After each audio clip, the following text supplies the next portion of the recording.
Hi guys, welcome to my channel. నేను రీసెంట్గా ఒక షాపింగ్ మాల్కి వెళ్ళాను. అది ఏంటంటే ఏఎంబి మాల్. అక్కడ పార్కింగ్ చేస్తున్నప్పుడు నా కార్ని పాలిష్ చేస్తామని చెప్పి కొంతమంది వచ్చారు. సో నా కారు కూడా చాలా రోజులైంది పాలిష్ చేయించడానికి నేను వాళ్ళకి ఇచ్చాను. వాళ్ళు ఏంటంటే నాకు ఏమేం చేస్తారంటే వాళ్ళు చెప్పారు వాష్ చేస్తాము, పాలిష్ చేస్తాము, తర్వాత ఏదో కోటింగ్ అని చెప్పారు. మొత్తం కలిసి 1800 రూపీస్ అన్నారు. సో ఓకే అని చెప్పి నేను వాళ్ళకి ఇచ్చాను. ఇచ్చిన తర్వాత వాడు ఒక 2 అవర్స్ తర్వాత నాకు కాల్ చేశాడు. నేను షాపింగ్ మాల్లో ఉన్నాను, అయిపోయింది సార్ మీ కారు అని. ఓకే అని చెప్పి కిందకి వెళ్ళి చూస్తే వాళ్ళు చేసింది ఏంటో ఇప్పుడు నా కారు చూపిస్తాను. ఆ కారు మీద చూడండి, వాళ్ళు చేసింది ఏమీ లేదు అసలు. జస్ట్ క్లాత్తో తుడిచేసి ఒక లైట్ పాలిష్ కొట్టేశారు. ఒక 350 రూపీస్ పెడితే మనకి పాలిష్ బయట దొరుకుతుంది, కార్ పాలిష్. అది కొట్టేసి ఎట్లా అంటే 1800 డిమాండ్ చేశారు. నేను వాళ్ళకి 1800 ఇవ్వలేదు, బట్ కొంత అమౌంట్ ఇచ్చాను. But I'm really dissatisfied with their service. ఆ ప్రాబ్లం ఏంటో ఇప్పుడు నా కార్ మీద మార్క్స్ ఎట్లా ఉన్నాయో మీకు చూపిస్తాను, చూడండి. చూసిన తర్వాత మీరే ఆలోచించండి, నెక్స్ట్ టైం ఎక్కడ కూడా ఇట్లాంటివి ఇవ్వద్దు అని. ఓకే గైస్, ఇక్కడ చూడండి, ఇది నా కారు. ఈ కారుని నేను ఏఎంబి మాల్లో పాలిషింగ్లో ఇచ్చాను, సెల్లర్లో. ఇది చూసినట్లయితే మీకు ఇక్కడ లైట్స్ కింద ఇది చూడొచ్చు. చూడండి, వైట్ మార్క్స్ అలాగే ఉన్నాయి, అండ్ ఈ చిన్న మార్క్స్ కూడా అలాగే ఉన్నాయి.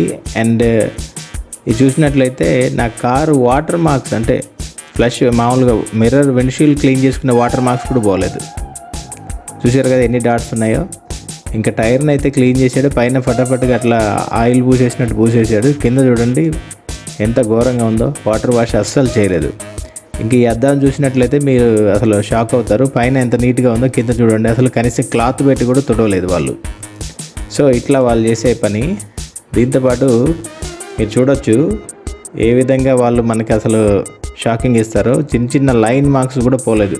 అదేమన్నాడంటే అది పెయింట్ అండి, పోయింది పోలేదు అన్నాడు. సో నేను రబ్ చేసి క్లీన్ చేస్తే పోయింది. దానికి వాడు ఏం మాట్లాడలేదు నాకు. ఇక్కడ చూడొచ్చు లైన్స్ కూడా ఉన్నాయి మనకి ఇక్కడ. సో ఇటు బ్యాక్ సైడ్ ఇక్కడ చూసుకున్నట్లయితే చిన్న లైన్స్ అండి, గట్టిగా తుడిస్తే పోతాయి, అవి కూడా చేయలేదు వాళ్ళు. పైన తుడిచేసి పాలిష్ కొట్టి ఇచ్చేసారు.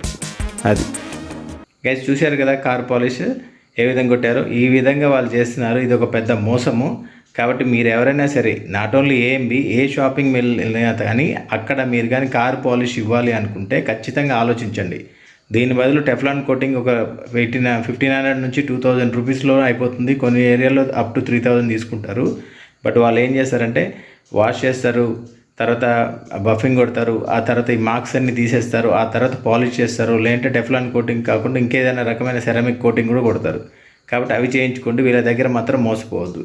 సో వీళ్ళ దగ్గరికి వెళ్ళినప్పుడు వీక్ డేస్లో ఒకలాగా ఉంటుంది, వీకెండ్లో ఒకలాగా డిమాండ్ ఉంటుంది. వీకెండ్లో వెహికల్స్ ఎక్కువ ఉంటాయి కాబట్టి వీళ్ళు ఇంకా ఘోరంగా చేస్తారు, ఈ మాత్రం కూడా చేయరు. కాబట్టి ఆలోచించుకోండి. అండ్ ఈ ఇన్ఫర్మేషన్ మీకు నచ్చినట్లయితే లైక్ చేయండి, షేర్ చేయండి, కామెంట్ చేయండి అండ్ సబ్స్క్రైబ్ చేయండి. Thank you so much. Bye.